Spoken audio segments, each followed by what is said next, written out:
In the early years of the 1st century, the Roman Empire stood at the height of its power. Its legions had conquered vast territories, stretching from the warm shores of the Mediterranean to the cold frontiers of northern Europe. Roman roads cut through forests and mountains, symbols of order imposed upon chaos. To Roman eyes, the world was meant to be governed, mapped, and controlled. Beyond the Rhine River lay a land the Romans called Germania, a vast, dark territory of forests, marshes, and scattered tribal settlements. It was a place that resisted Roman logic.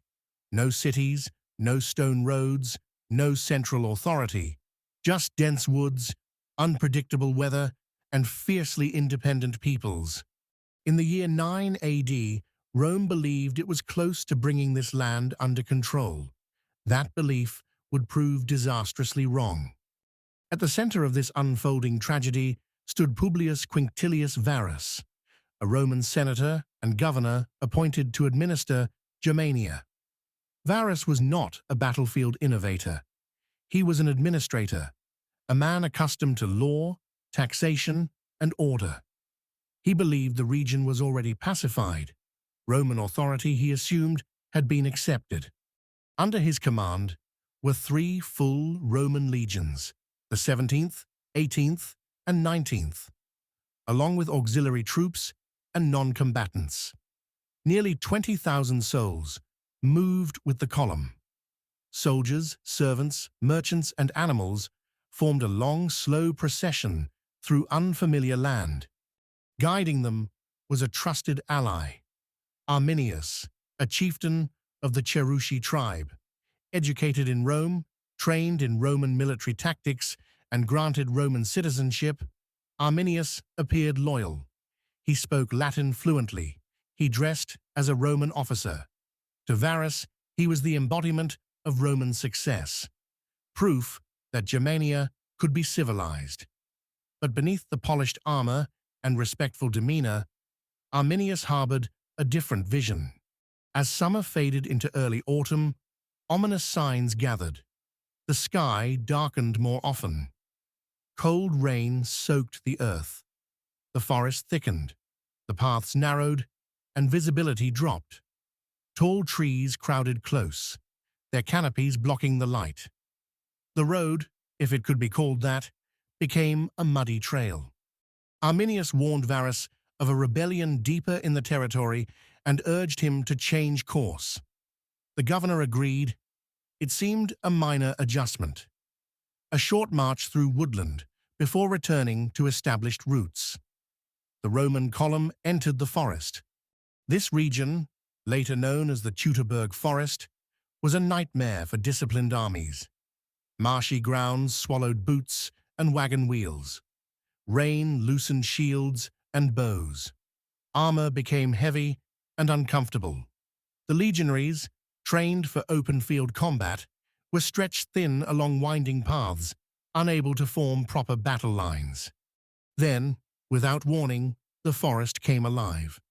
From the trees, javelins rained down. Stones and spears struck from unseen hands. The air filled with the sound of shouting. Germanic war cries echoing through the woods. The enemy was invisible, striking and retreating, using the forest itself as a weapon. Roman discipline struggled to adapt. Orders were hard to hear. Cohorts became separated. Baggage trains collapsed into chaos. Attempts to pursue attackers led soldiers deeper into the woods, where more ambushes waited. Night brought no relief. Rain continued to fall. Fires were difficult to light. Wounded men groaned in the darkness. The forest seemed endless, pressing in from all sides. Over the next 3 days, the Roman army disintegrated. Arminius and his allies had prepared the terrain carefully. They built earthen walls and barriers along narrow passages. At key points, Germanic warriors launched coordinated assaults, striking where the Romans were most vulnerable. Heavy infantry was useless in the mud. Cavalry could not maneuver. Shields, slick with rain, failed to hold formation. Varus attempted to restore order, but the situation was beyond control. One legion after another collapsed under relentless pressure. Entire units were annihilated in isolated pockets of resistance. Realizing the catastrophe, Varus chose death over capture. According to Roman accounts, he fell upon his own sword, a final act of Roman honor in a land that had rejected Rome itself. By the end, the destruction was total. The three legions ceased to exist. Their standards, the sacred eagles of Rome, were captured. Survivors were enslaved or sacrificed. The forest reclaimed the battlefield, swallowing armor, weapons, and bodies alike. When news reached Roman Empire, the shock was immense. The Emperor Augustus, it is said, wandered his palace, crying out for Varus to give him back his legions. Rome had lost nearly a tenth of its military strength in a single disaster. The impact was not merely military, it was psychological. Rome would never again attempt to fully conquer Germania. The Rhine became the permanent frontier of the empire. Fortifications replaced ambition. Expansion turned into defense. The dream of turning the Germanic forests into Roman provinces died beneath the trees of Teutoburg.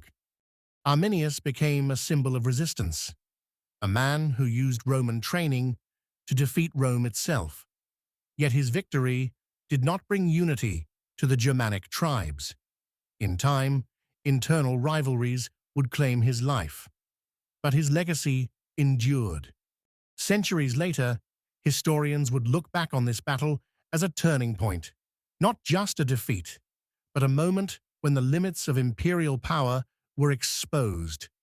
Civilization, discipline, and technology had met terrain, culture, and cunning, and lost. Today, the forest still stands. Wind moves through the trees, much as it did 2,000 years ago. The ground is quiet. No banners fly. No armies march. Yet beneath the soil lie fragments of iron, broken blades, and silent testimony to one of history's most decisive ambushes. The Battle of Teutoburg Forest was not merely a clash of armies. It was a collision between empire and wilderness, and the forest won. If you enjoyed this journey through history, don't forget to subscribe to the channel. New episodes are released regularly, exploring the battles, events, and moments that shaped our world. Liking the video really helps the channel grow, and sharing it lets more people discover these stories. Thank you for listening, and I'll see you in the next episode.